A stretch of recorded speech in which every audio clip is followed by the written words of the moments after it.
কাতারের আল উবায়দ এয়ারবেস যেটা মার্কিন যুক্তরাষ্ট্রের আছে, সেই আমেরিকান এয়ারবেস থেকে 4 জন গুরুত্বপূর্ণ মানুষ এই মুহূর্তে বাংলাদেশ ভ্রমণ করছেন। তারা যখন ভ্রমণ করছেন, তারা কি কাজে এসেছেন, কেন এসেছেন, সেটা থেকে চোখ ফিরিয়ে নেওয়ার জন্যই যমুনা এবং শাহবাগের সামনে এখন এই তামাশা শুরু হয়েছে। তামাশার গল্পে আমরা পড়ে যাচ্ছি। আমরা আগে খবরটা নিয়ে নেই যে মার্কিন যুক্তরাষ্ট্রের যে 4 জন এসেছেন তারা কারা কারা। নর্থ ইস্ট নিউজ রিপোর্ট করেছে যে প্রথম জন হচ্ছেন তারা লিন আলেকজান্দ্রিয়াস ট্রাইডার। আমি ভাই এই ইংরেজি নামগুলোর উচ্চারণ ভুল হলে মাফ করে দিবেন, আমি বাঙালির পোলা, এত কিছু বুঝে বলতে পারি না। যাই হোক, উনিকে director of logistics, supply chain and planning, logistics support দিবে, সাপ্লাই চেন ম্যানেজ করবে এবং প্ল্যানিং পরিকল্পনা করবেন, সেটা director. Who is also a combat mission support commander.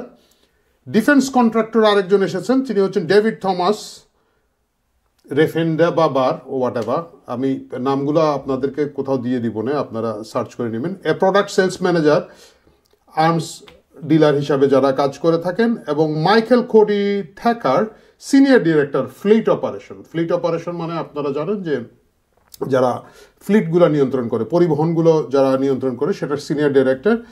এবং তিনি হচ্ছেন একই সাথে লজিস্টিক এবং ফ্লিট ম্যানেজমেন্ট করেন। এবং staff sergeant Martin Lucas Vanarsdale western হোটেলে এসে পৌঁছেছেন এবং গুলশান নেবারহুডে তাদেরকে দেখা গিয়েছে।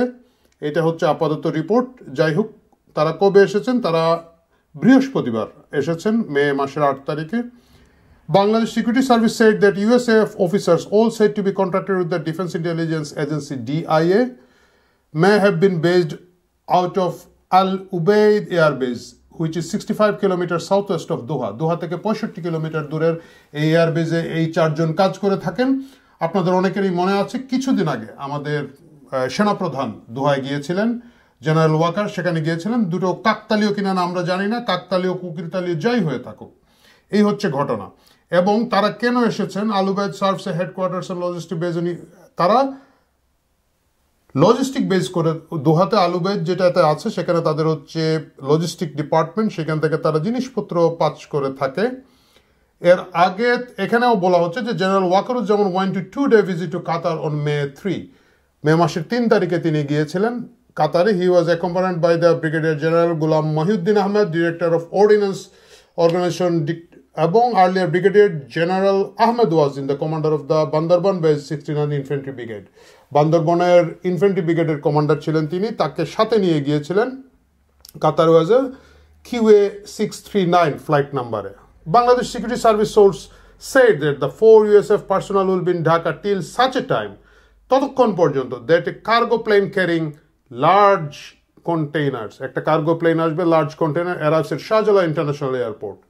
Already a separate airside location has been embarked for that cargo, which might contain lethal supplies. Lethal supply আসতে পারে, কোনো একটা অস্ত্রের গাড়ি আসতে পারে, বিরাট কার্গো আসবে বলে আশা করা যাচ্ছে, এবং সেটা যতক্ষণ এসে পৌঁছাবে না, এই 4 জন বাংলাদেশে থাকবেন। এটা আমার নিউজ না, এটা হচ্ছে আমাদের একটা নর্থ ওয়েস্ট নিউজ, সেটার একটা খবর। আমি ধরে নিচ্ছি এটা গুজব, আমি ধরে নিচ্ছি যে এরকম কিছুই ঘটে নাই, আমি ধরে নিচ্ছি এখানে কোনো করিডোর দেওয়া হবে না, কিছুই হবে না। তাহলে হঠাৎ করে গভীর রাতে হাসনাত আবদুল্লাহ দৌড় দিয়ে গিয়ে যমুনার সামনে পড়লো কেন? কেন যমুনাতে একটা কৃষকের আন্দোলন যেতে পারে না, একটা শিক্ষকের আন্দোলন যেতে পারে না? যমুনার গেটের সামনে কিছুদিন আগে আমরা দেখেছি শাহবাগের যে তরুণ বামপন্থী তরুণরা ছিল, তারা যেতে চেয়েছিল, তাদেরকে পিটিয়ে তাদেরকে মামলা করে বিদায় করে দেওয়া হলো। শিক্ষকের আন্দোলন সেখানে যেতে পারে না, শ্রমিকের আন্দোলন সেখানে যেতে পারে না, কৃষকের আন্দোলন যেতে পারে না। একটা মাত্র আন্দোলন যেতে পারে, সেটা হচ্ছে হাসনাত আবদুল্লাহর আন্দোলন। হাসনাত আবদুল্লাহ সেখানে যাওয়ার পরে তাকে জলীয় বাষ্প দিয়ে ঠান্ডা করা হয়। বেচারা খুব গরম মানুষ, আমি তাকে দোষ দেই না। তাকে জলীয় বাষ্প দিয়ে ঠান্ডা করা হয়, এবং জিনিসটা এত তাড়াহুড়া করে করা, এটা কিন্তু আগে থেকে যে পরিকল্পনা করে করা না। আমরা জানি যে সার্জিস ঢাকার বাইরে ছিল, অন্যান্য নেতারা কেউ যায় নাই, রাতের বেলায় হাসনাতকে ওখানে গিয়ে দ্রুত দখল নিতে হলো। এই যে দৃষ্টি সরিয়ে নেওয়ার একটা কাহিনী চলছে, এর পিছনে কি কাহিনী আমাদেরকে জানতে হবে, বুঝতে হবে। আওয়ামী লীগ নিষিদ্ধের এই দাবি আগস্ট মাস থেকে হচ্ছে, আগস্টের 5 তারিখে আওয়ামী লীগের সরকারের পতনের পর থেকে এই দাবিটা হচ্ছে, উঠছে নামছে, এবং সেই দাবির সাথে মূলত প্রথম কথা হচ্ছে ইন্টারিম গভর্নমেন্ট প্রথমেই থেকেই দ্বিমত ছিল এই হিসাবে, তারা সংগঠন হিসেবে, রাজনৈতিক সংগঠন হিসেবে আওয়ামী লীগের বিচারের ব্যবস্থাটা ট্রাইব্যুনালে ছিল না, এটা তারা কেটে ফেলেছিল, এইটা এখন আবার তারা ফেরত নিয়ে আসবে। গুড, তাহলে ফেরত নিয়ে আসবে, বিচার হবে, বিচারে যে রায় হবে সেটা হবে। কিন্তু এখন আওয়ামী লীগ নিষিদ্ধের এই দাবি নিয়ে হঠাৎ করে রাতের বেলা লাফিয়ে নামার মূল কারণটা কি? কারণ হচ্ছে চোখ অন্যদিকে সরিয়ে নেওয়া। আমি এনসিপিকে একটা ক্রেডিট দিতে চাই ভাই। এনসিপির ক্রেডিটটা হচ্ছে গিয়ে যে আমরা আগে জানতাম হুজুর যারা আছে মানে মাদ্রাসার তালবে এলেম, এদেরকে ভাড়া করে আনা হয় যখন মিলাদ মাহফিলের প্রয়োজন হয়, সিন্নি সালাদের দরকার হয়। ভাড়া করে আনা শব্দটা একটু বাজে শোনাচ্ছে, দাওয়াত করে নিয়ে আসা হয় এবং তারা সেখানে এসে খতম টতম করে চলে যান। এই প্রথম এনসিপি একটা জিনিস আবিষ্কার করেছে, এরা এদেরকে দাওয়াত করে, ভাড়া করে বলছে না, দাওয়াত করে রাজনৈতিক আন্দোলনে নিয়ে আসছে। আপনি দেখবেন হাসনাত আবদুল্লাহর আশেপাশে যেগুলো আছে সবাই বিভিন্ন মাদ্রাসা থেকে, আমি যাই না, এবং এরা নেতা না, কিন্তু মাদ্রাসার বড় লিডারদেরকে কে নিয়ে আসা হয়নি, এদেরকে কোথাও থেকে জোগাড় করে নিয়ে আসা হয়েছে। যাই হোক, এদেরকে নিয়ে হাসনাত আবদুল্লাহ যখন আন্দোলন করে একেবারে অবস্থা খারাপের দিকে চলে যাচ্ছে, এবং সার্জিস আলম ফিরে এসে বলল যে এখানের মধ্যে বিএনপি ছাড়া সকল রাজনৈতিক দলের লোকজন আছে। এই বিষয়ে আমি কিছুক্ষণ আগে বিডি নিউজে একটা খবর দেখলাম, আমি জানি না আবার খুঁজে পাবো কিনা। বিডি নিউজ বলছে যে ওইখানে আসলে বড় কোনো দলই যায় না, এমনকি বড় দল তো দূরের কথা, ছোট দলও যায় নাই।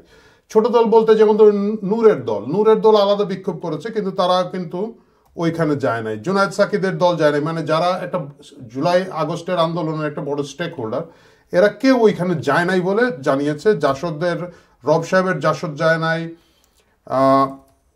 জামাতের একজন গিয়েছে, বেচারার নাম মাসুদ, আমি কিছু বলবো না, ভালো বক্তা,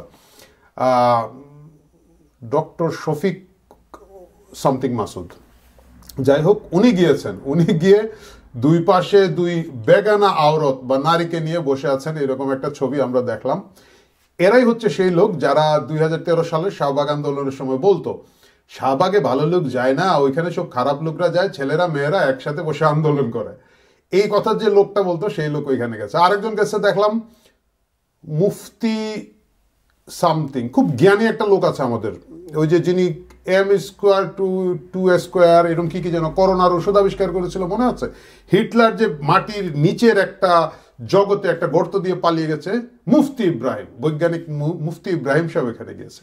এই সবগুলো তামাশা নিয়ে ওরা প্রথমে যমুনাতে একটা তামাশা করার চেষ্টা করলো, পরে যমুনা থেকে তারা ইসলামী ছাত্র শিবির জিন্দাবাদ, ইসলামী ছাত্র শিবির জিন্দাবাদ স্লোগান দিতে দিতে এখন শাহবাগে এসেছে। শাহবাগে এসে তারা হইচই করছে। আমি জানি না এই হইচই কতক্ষণ পর্যন্ত থাকবে। তাদেরকে ঠান্ডা বাতাস করা হচ্ছে, পানি দেওয়া হচ্ছে, তারা সেই ঠান্ডা পানি এবং বাতাস খেয়ে সেখানে কিছুক্ষণ বসে থাকবেন। কতক্ষণ বসে থাকবেন? যতক্ষণ পর্যন্ত না করিডোরের মাল সামানা এয়ারপোর্ট দিয়ে খালাস হয়ে যায়। এই হচ্ছে অবস্থা, এই হচ্ছে এই ভাড়াটিয়াদের কারবার। এখন এরা বলছে সব দল এখানে এসেছে, বিএনপি কেন আসে না? কারণ ওরা জানে এখন বিএনপির লোক বল ছাড়া এখানের মধ্যে আসলে লোক জমানো যাচ্ছে না। আমি যেটা দেখলাম শাহবাগে যে পরিমাণ লোক হয়েছে, এর চেয়ে মানে অনেকে বলছেন যে সেলিনা হায়াত আইভির বাসার সামনে এর চেয়ে বেশি লোক হয়েছে, সেটা ভিন্ন কথা। সেলিনা হায়াত আইভি একজন পপুলার নেতা, তার বাসার সামনে লোক হতে পারে।